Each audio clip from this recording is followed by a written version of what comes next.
Hi, I'm Melissa, your free range psychic. Today is August 9th, 2020, and I had a hiatus last week and I enjoyed it very much. And I'm coming to you now with an exciting reading, at least I'm excited about it.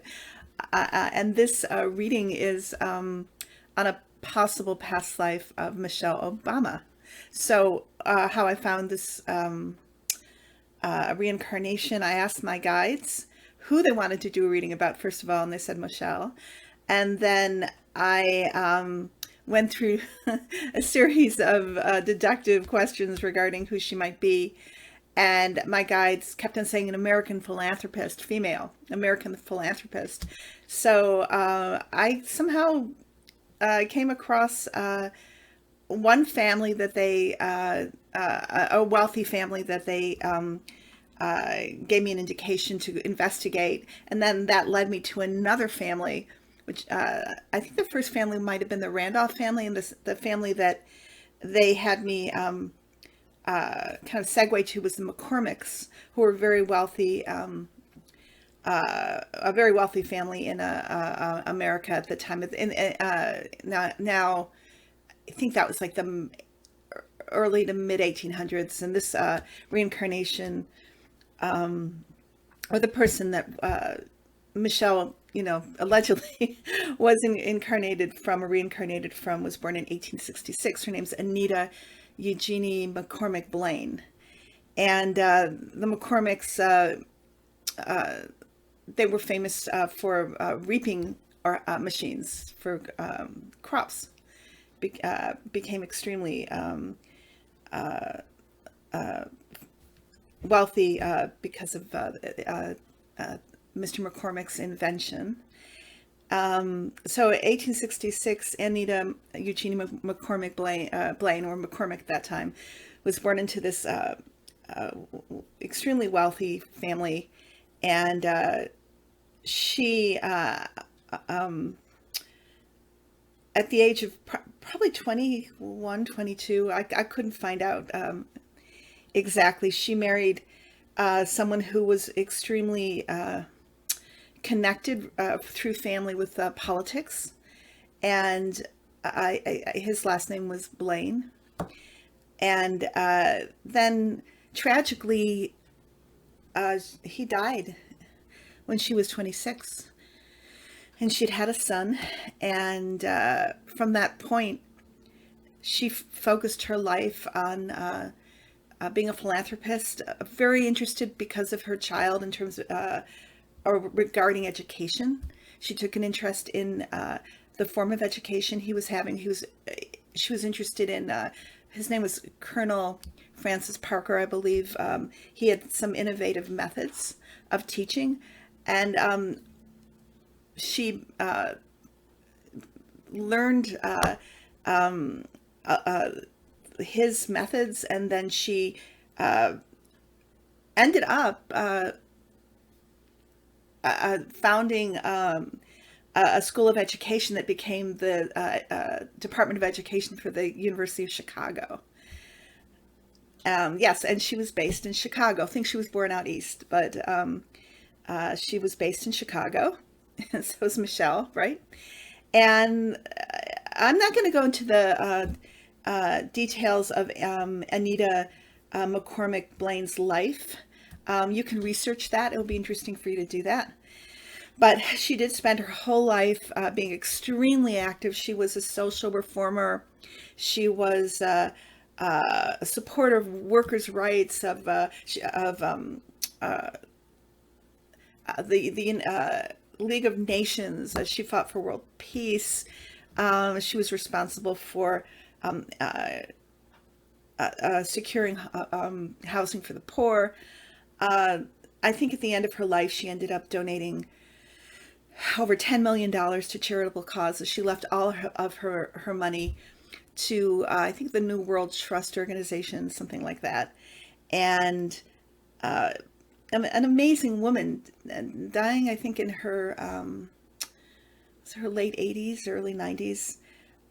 So there's a photograph of her at the beginning. part at the very end of the beginning part where she is probably in her late 70s, early 80s or something, but a remarkable woman. And then you have Michelle Obama, who is born in South Side of Chicago to a working class family. She was born in 1954. And, 1964. Anita Blaine died in 1954. And she is extremely driven to succeed, ends up going to Princeton against odds, encountering racism, being becoming an attorney, being a social activist, meeting Barack, whom she married, and she becomes the First Lady for the 44th President of the United States. Certainly, though not somebody who is in the background, Michelle Obama had a powerful impact on our psyches, and she still is an inspiration to us.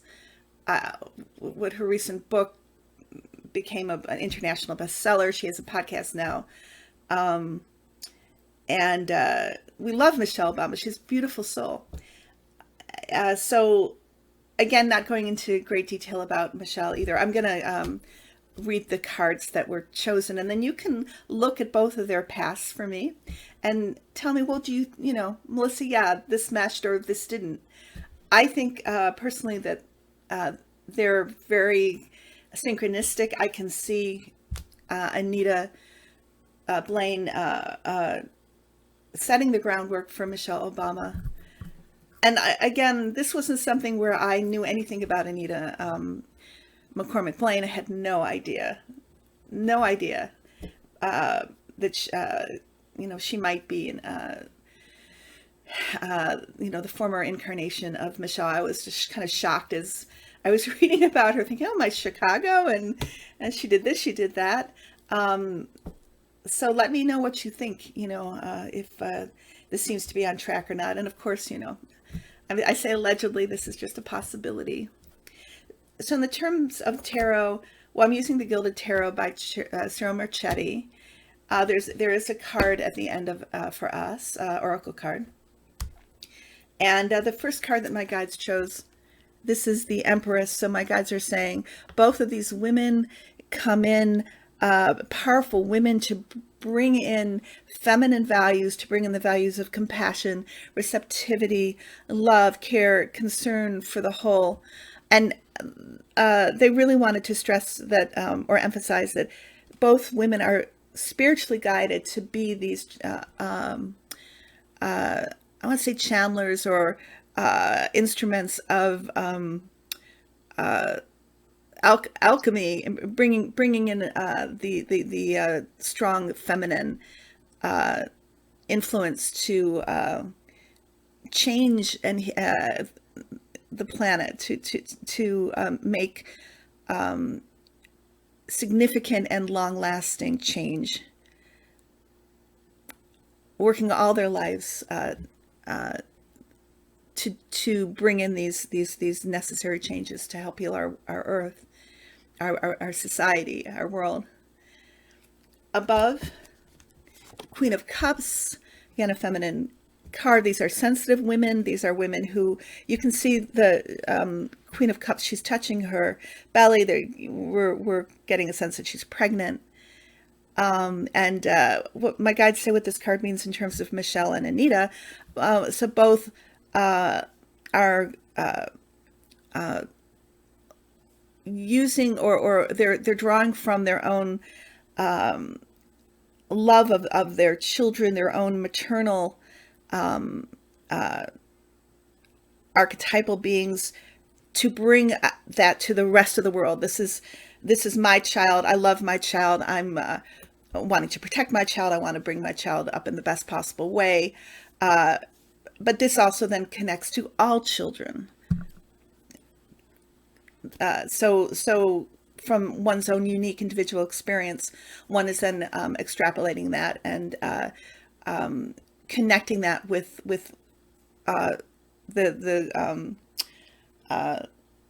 the unity of the whole, the experience of all beings. My child is every child. In the past, now I've explained this in other past life readings, this is the culmination, or this is the end of the previous incarnation's life, and then this is the lion's share of the work of the present incarnation. So the star came up, which is interesting for me. This is the card of the healer. So I asked my guides about this. And so my guides said that both women come in as healers to heal the world, to bring about a healing of suffering, a healing of division, to heal the ills of the world that are causing war, disease, starvation, unrest, hatred, wanting to bring in unity and long-lasting healing of rifts that have divided and plagued us for so long, over centuries. They're coming in compassionately to bring healing, and they are healers. My guides say both Anita and Michelle have that archetype or aspect to them. So underneath is, doubling down here, the Ace of Cups. This is the card of compassion, of being divinely guided and channeling divine love through your own unique evolutionary imprint, and giving that to the world. This is your inspiration. This is your motivation. And this was Anita's and is Michelle's motivation. The Ace of Cups. Compassion and love. In the future, so in the future card, again, that's a little tricky for a previous incarnation, but what my guides say this means is this was the outcome of Anita's life, and this is Michelle coming into this world card. So yes, Anita was internationally known at the end of her life.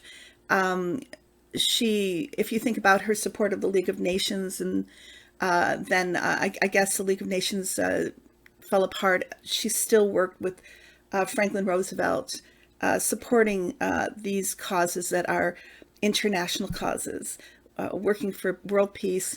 And this is Michelle coming out into the world more and more to bring about her agenda of peace, of healing. And I think about just how impactful Michelle is as a sensitive woman. In her latest podcast, talking about low-grade clinical depression, because she is hurting, experiencing, observing what is going on externally with the Trump administration, the COVID-19 virus. And she's being open, she's being vulnerable, she is being truthful about how she really is experiencing this particular time, how difficult and traumatic it has been for her.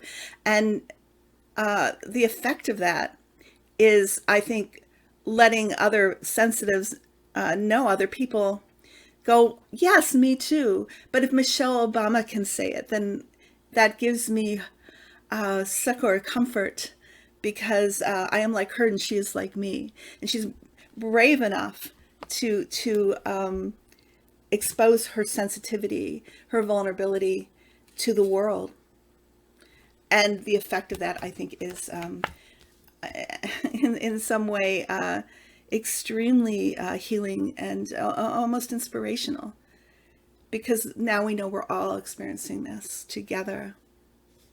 And so the clarifying card, this is the 10 of Cups. So these are, look at, these are two women. So we'll say that this is Anita McCormick Blaine and Michelle Obama. And both of them this is the home base. This is the completion of love, of family. And both of these women were very much, or are very much,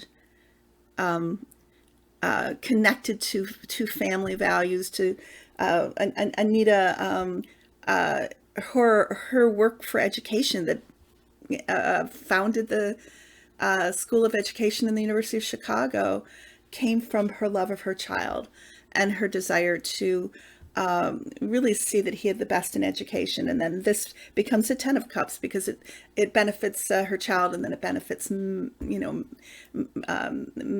hundreds and hundreds of children, because then teachers become educated in these methods. And she loved animals.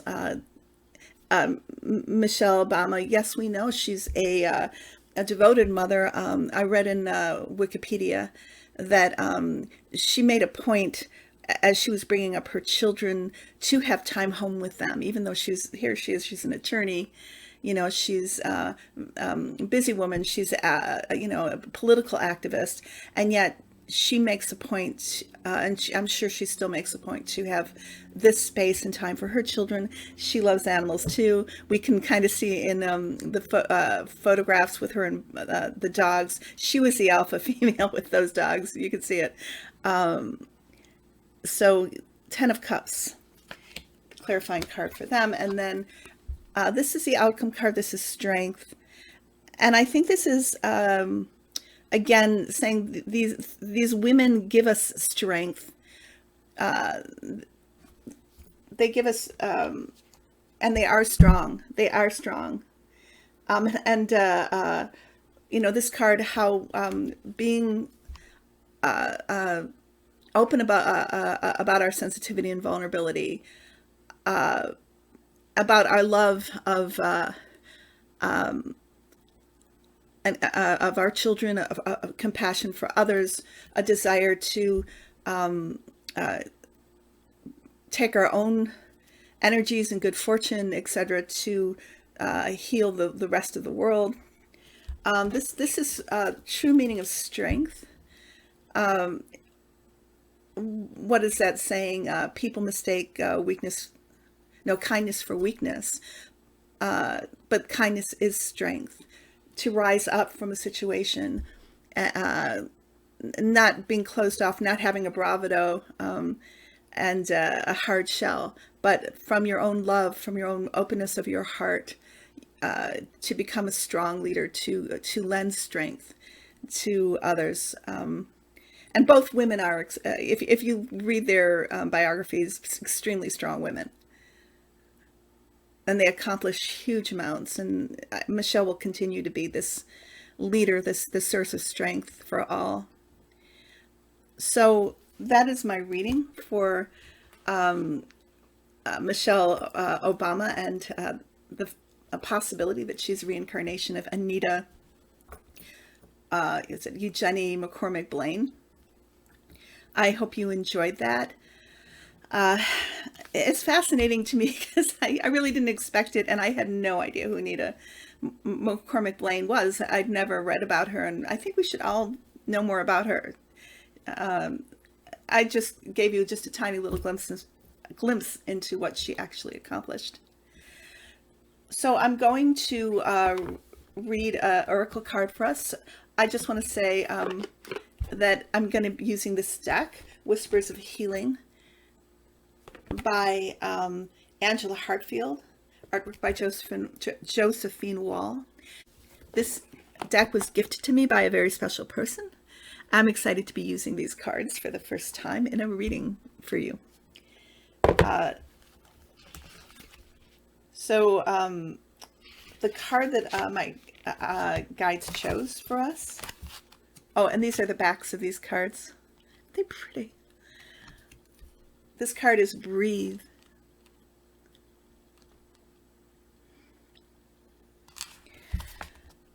When negativity surrounds you, create a space where you can take a few minutes of reprieve to regain rationality.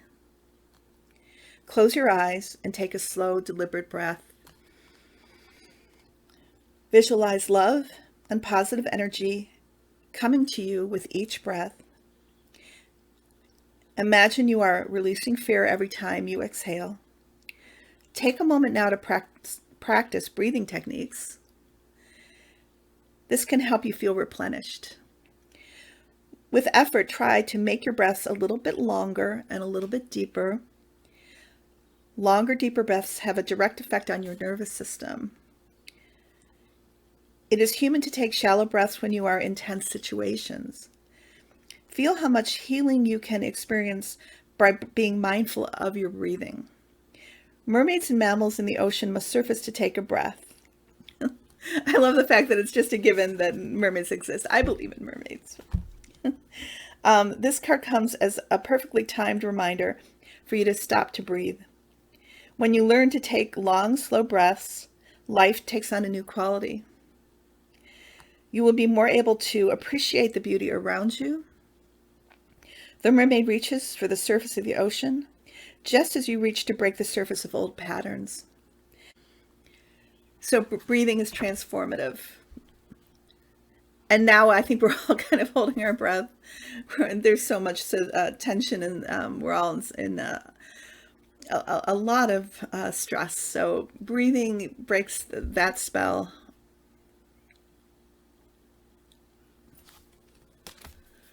Well, I hope everybody's having a beautiful evening, day, night.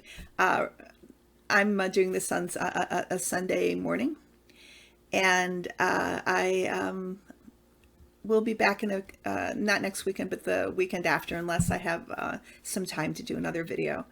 I've just been getting really, really busy with my weeks, working 6 days, and so I've been deliberately taking off every other Saturday so I can have a weekend where I can actually just focus and work on this.